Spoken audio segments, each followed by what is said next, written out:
Metapneumo virus সংক্রমণ নিয়ে এখন সব দেশেই খুব আলোচনা হচ্ছে, আতঙ্কও ছড়াচ্ছে। মূলত গোটা বিশ্বই এখন চিন্তিত HMPV নিয়ে। ভারতেও শনাক্ত হয়েছে এই ভাইরাস। মহারাষ্ট্র ও কর্ণাটক সহ দেশটির বেশ কিছু রাজ্যে সতর্কতাও জারি করা হয়েছে।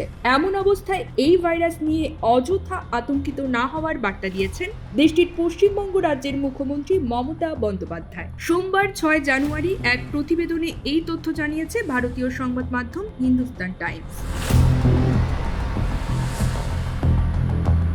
বস্তুত ভারতের দক্ষিণাঞ্চলীয় শহর বেঙ্গালুরুর পর কলকাতায়ও ঢুকে পড়েছে নতুন ভাইরাস HMPV।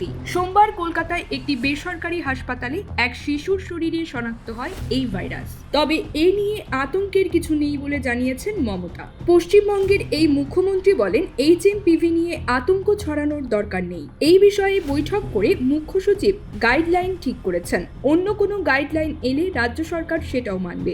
রাজ্য প্রশাসন সবসময় মানুষের সেবায় তৈরি রয়েছে।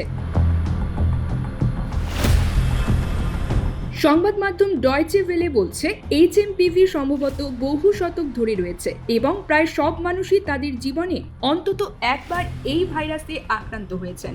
2001 সালে নেদারল্যান্ডসে একদল গবেষক HMPV-কে চিহ্নিত করেন, কিন্তু তার অনেক আগে থেকেই এই ভাইরাস মানুষের মধ্যে ছড়িয়েছে। সম্প্রতি চীনের national administration of disease control and prevention জানিয়েছে, তারা নিউমোনিয়া আক্রান্তদের ক্ষেত্রে একটি নতুন প্রোটোকলের পরীক্ষা করছে।